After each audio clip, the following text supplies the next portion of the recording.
Hello and welcome to this month's sales tip, the sales tip for October 2018. We didn't do a sales tip in September, so to make up for that, you're going to have a bumper one this month, because whilst this is 1 month sales tip, I'm actually going to provide 7 sales tip in one relatively short video, all of which are focused on negotiation, but very specifically negotiating via telephone. Now, negotiation is negotiation. So all of the usual tactics, strategies, gambits are still going to be relevant, but maybe slightly more refined and tailored because of the medium of communication. But over and above that, there are 7 items I'd like to draw your attention to, and I've got them in a list here.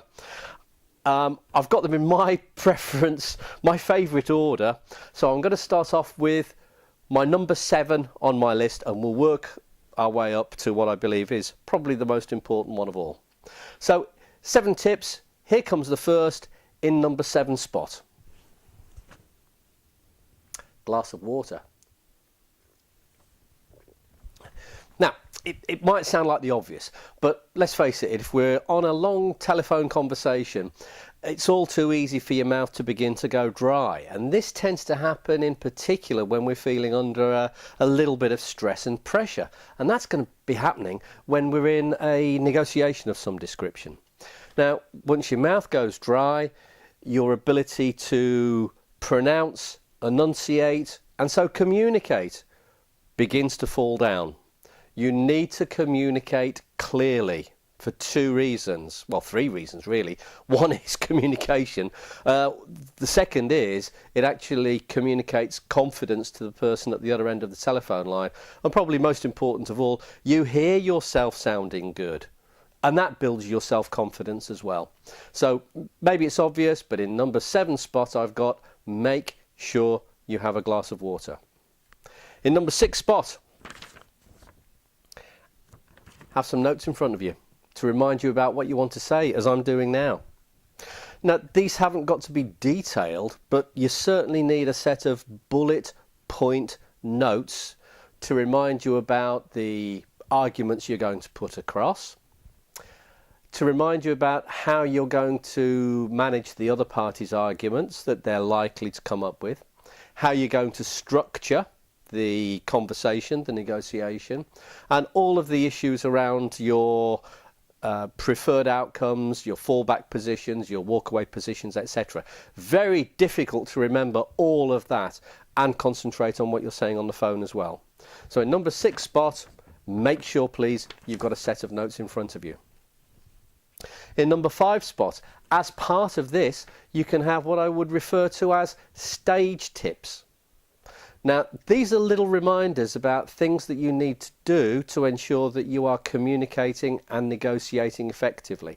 Not so much the tactics you're going to employ and what you're going to say, but how you're going to say these things.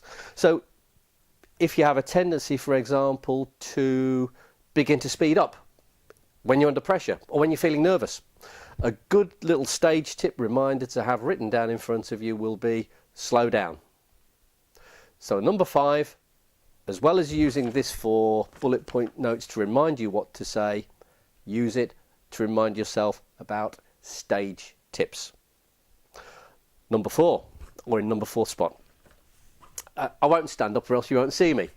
But please make sure at the very least you're sitting up straight. Standing up is fine as well if that makes you feel good. Please don't scrunch yourself over, because once you do that, and you've probably heard the difference in my voice already, you prevent yourself breathing right from the base of your lungs, and that means you can't project as powerfully. Now, when that happens, you don't sound as confident as you do when you can breathe deeply and you can communicate and project from the base of your lungs. So at the very least, sit up. By all means, if you feel better standing up, do.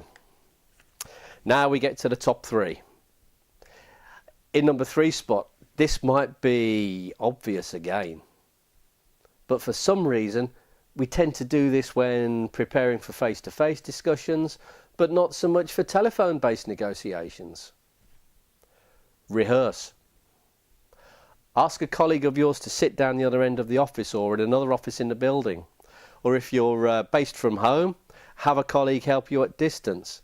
Brief them about the other party you're going to be negotiating with, who they are, personality, things they're likely to say. Remember the adage, amateurs practice until they get it right. Professionals practice until they can't get it wrong. We tend to rehearse and practice for face-to-face discussions, but for some reason when going into telephone-based negotiations, that really good professional habit tends to slip. Don't be an amateur. Here we go. Just shows the importance of having a glass of water. Okay, the top two. Number two. Now, this again is true for all negotiations, and again it's something that tends to slip when we're on the phone for some reason. Summarise. Not just at the end of the conversation, but all the way through. For 3 reasons. First of those is, it ensures that you've understood what the other party has said, the point you've reached in the discussion, in the negotiation. Number 2 reason, it ensures that you both understand and agree what's been said and the point you've reached in the negotiation. And probably most important of all, it gives you thinking time. Because whilst you're summarising, it gives your brain the opportunity to actually think through what's been said, to think through where to go next, options and alternatives. And I suppose there is a fourth as well, because again, it helps you feel in control of the conversation. Incidentally, just another little thing here.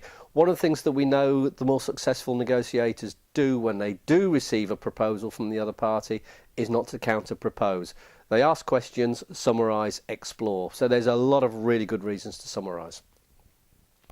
Okay, so that's the first 6. Have a glass of water. Bullet point summary.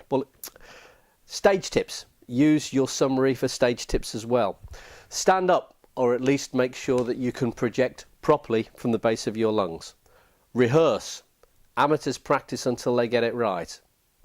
Professionals practice until they can't get it wrong. Make sure you summarise. And probably most important of all, when negotiating via telephone, if you're receiving a call from somebody else and you're not ready for it, don't take it. By all means, pick it up and say hello, but explain that you're about to go into a meeting, you're about to go on a journey, you're about to go on another telephone call, telephone conference, video conference, whatever it is. Don't accept the call.